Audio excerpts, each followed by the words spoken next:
Surprise, motherfucker. Hey, what's up? This is Venger Satanis, and this is going to be another dice-based video. Because I love me some dice, and I have a lot of ideas, a lot of opinions about dice, and I have something of a dice addiction, which I fed into over last weekend's Game Hole Con. Brought a lot of dice, bought a lot of dice, used a lot of dice, because I ran 6 sessions over 3 days, which was a ton of gaming, ton of game mastering, and yeah, by the end I was just frazzled and fried. But I am of the opinion that sometimes you really need to fully exhaust yourself, fully go the limit, and then try to go a little bit more in order to get the most out of your hobby or your discipline, your passion, whatever you're working towards, whatever you're trying to get better at. Kind of like weightlifting with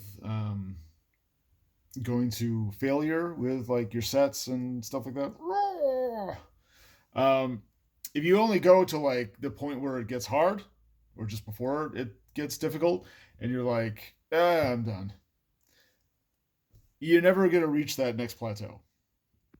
So my advice for people that want to get good or get better at game mastering, or really any field or skill or whatever, is occasionally like just do as much as you possibly can until it seems like you can't do any more, and then try to do a little bit more than that. Go to failure, or if it's possible, a little bit beyond failure. Not to the point that you hurt yourself or you put your life at risk, but and don't do it routinely, because you're just going to get burned out and not want to do it ever. But every once in a while,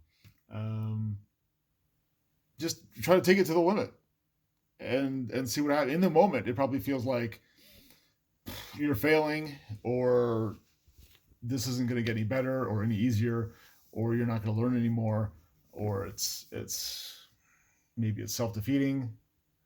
But once you get past that and you rest and relax and recover, I think you'll find that you will have made some significant improvements that you would not have gained anywhere else, but really putting yourself to the test and trying to cross that finish line. Anyway, those are my 2 cents. But this video is supposed to be about fucking dice, right? Okay, let's get to the dice. So these have been my favorite dice for a while because they remind me of Chult. They're kind of chartreuse, kind of fuchsia, which are the 2 primary colors I focus on in Chult. They actually happen to glow in the dark too, but how often do you game in the dark? I mean, hardly ever. So that aspect is kind of lost on me.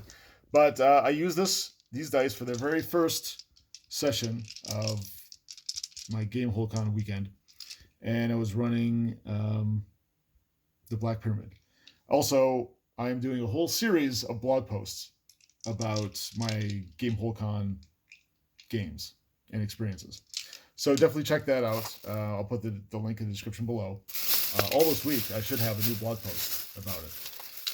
As long as I'm talking about the Black Pyramid, these are the dice. I can get them out for you too. Yeah. Okay. These are the dice I used in the very last, so 2 days ago, in the very last session of my Game Hole Con. And I bought these at the convention. They are chartreuse with kind of a fuchsia violet numbers on them. And but they were very appropriate because, as you'll see eventually when I get to there in the blog post, there was a lot of crazy Chult and chartreuse shit going on in that session, and that's actually the wildest session. That's probably the one I'm going to do the last post, because the most intriguing, the most fascinating. But yeah, these are also great dice. I got these and a few more sets from Foam Brain Games. I think these guys are out of New York. They said something about not having little plastic bags for me or our customers because they were from New York and that's the thing in New York. I don't know. Let me quickly get to dice that I really wanted to use, but I didn't buy them there. I bought them at the last Game Con that I attended 2 or 3 years ago, probably a couple years ago. Well, here are some. There was somebody just had my hand. Oh, okay, I got it. All right. These are cool. I think I used these playtesting the Kremzom Irixom Mega Dungeon that I am kickstarting right now for Chult, Chartreuse Shadows. So these were some great dice. I love the way these look. These, the first time I saw them, I was like, oh, these are like dark elf dice because they're like purpley, sparkle, blue. I don't know. It just reminded me of the Drow. But definitely cool for Chult, which has dark elves, but also has a lot of other cool purpley stuff. This would also be great for Alan's Purple Haunted Putrescence. Which, speaking of, these also I bought 2 years ago at Con. And I finally got the chance to use them during my Purple Islands session. I have a lot of purple dice because purple's one of my favorite colors. But these, let's see if I can show you those.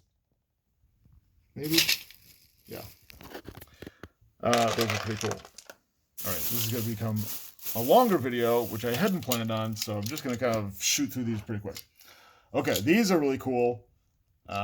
These are also from Foam Brain Games. And what I am really into now are dice that have some translucence and transparency and some opaqueness, or I think opacity, they call it. That really intrigues me. I don't know why. I just think that's cool when some parts of the dice or the die is opaque and some part is transparent, or at least translucent. So these fit the bill, plus they're a cool bluish, yellow, gold, purple, violet. I don't know. Some of my favorite colors, and so I gravitated towards that. I needed some blue dice. I wanted some new blue dice for running Alpha Blue, which I ran one session of.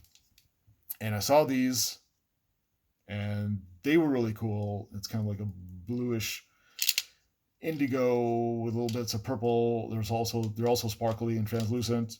So really cool. Felt like I had to have those. These are really neat. I got these the last day, just before my last session. This one is called Green Demon's Eye, and if you can see it, it's probably hard for you to see, but maybe you can catch it. There at the bottom of so if the die rolls the top number, let's say you're rolling a d20 and it comes up a 20, you look straight down. At the bottom, you can see a green demon's eye, like inside, like staring back up at you from the bottom. So it's on the opposite side of the one, I guess. But it's really, and then the rest is just kind of clear, but also a little bit green. Really, really super duper cool. I was just like, I love green. I love demons. I also love eyes. That just struck me as really cool. And I was just like, fuck, I have to have that. Related to that, I also like the color pink. And I actually saw this set first. This is Pink Demon's Eye. And it's kind of the same thing, except with a pink eye. Maybe you can see that one in there. And these are clearer. There's less color, but there's still a little bit of color, and there's like a orangey purple around the pink, and I don't know. These just struck me as really neat, and I kind of wanted a pair to go with the green ones. So I bought them both. I probably didn't need to, but I was just like, oh, damn, that's cool. I don't know. I can't wait to use them in the game. These were beautiful. I also got, so this is called Mythic Odyssey. So the dice that I bought like 5 sets that last day, and they were nice enough to give me like 10% off because I bought so many dice. These are really cool. The color is just kind of hard to describe. It's kind of like an autumn, I guess, because there's kind of like a reddish purple, yellow, gold, orange with silver numbers. I don't know. I just love the colors. That's all I can say about that. I just love the colors. I'm attracted to color.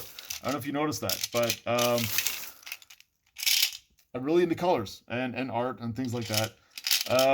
Blood Ooze, really cool name. This also, I believe, some parts of it are translucent and some are opaque, I think. Or maybe I just love the colors. This is sort of like a grayish pale blue and then sort of a, I don't know,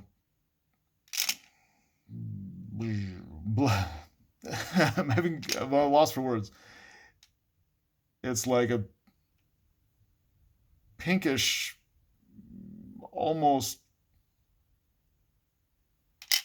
I don't know. I'm at a loss for words. I think maybe that's why I gravitated towards these and I bought these, because I can't even like fully describe the color. I mean, it's pinkish, kind of, with like this cool pale blue, and then I like the subtle silver coloring too on the numbers, and it sparkles as well.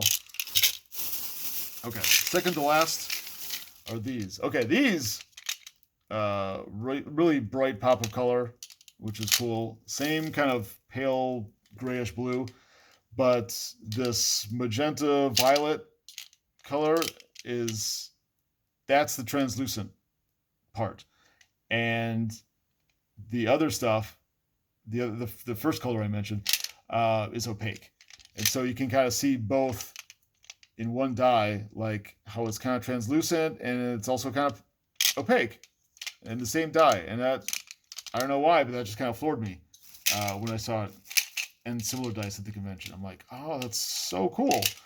I just had to have them. Yeah, these are really cool. I can't wait to use those as well. Okay, my favorite dice though. Yeah, because I did all the others. Okay, my favorite dice. I used this during one of my Chult games. They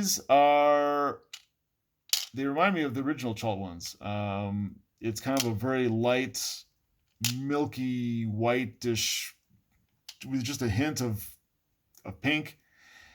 And then there's kind of a pale green also. And it's got like a fuchsia numbers in it.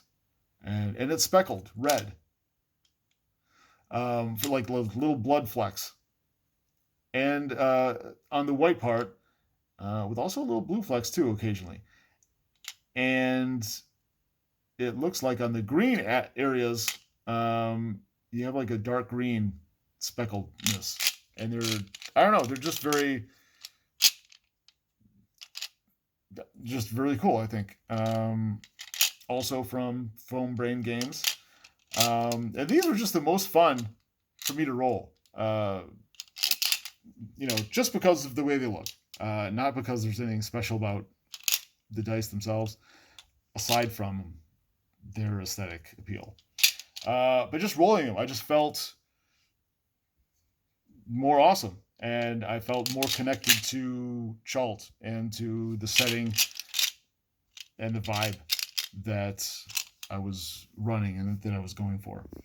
And so, yeah, these, I think, at least the ones that I've used, because I've used a few of the new ones and I've used a couple of old ones over this past weekend. But these are my new favorite of the newest ones, because I've used them and because they're really cool. Yeah. So there you go. There's a color on this one. Yeah, Province Lavender, which really doesn't do it justice. Some of the names are really cool and go along and do the colors and the look of the dice justice. This, I feel like, does not, unless, I don't know if Provence is like a city in France, or if it means something else that I don't know about. If is it related to Providence? I don't know. Providence lavender would be cool, because then you got kind of have the Lovecraftian Eldritch aspects. Okay, that's it. Oh my god, this is a 15-minute video. What the fuck? I've just been going on and on about my new dice. But I do love the dice. And hopefully you'll keep joining me for new videos. Please subscribe if you haven't already. And tune in this week, hopefully all this week, for new blog posts about my experiences and my games. I try to get in there and not just do like a surface, like, oh yeah, and then they entered this room and they killed 15 goblins, and then, there was this much loot by the end of the session. I try to go into my process of game mastering and the things that like occurred to me during the game, before, after, maybe lessons learned. Maybe I'll throw in a technique or two that worked for me, might work for you. Trying to get to 1,000 subscribers, so yes, please do subscribe. And thank you for subscribing if you've already done so. Check out the blog, back the Kickstarter, Chult, Chartreuse Shadows. We need to make this happen, because if I don't do book 3, then what the fuck? This trilogy is not going to get off the ground. I need to do a book 3. My wife wants me to make enough money from the Kickstarter to actually pay for it, so I don't have to go out of pocket. So, hoping to do that. Thank you for your support and sticking with me. That's it. All right, see ya.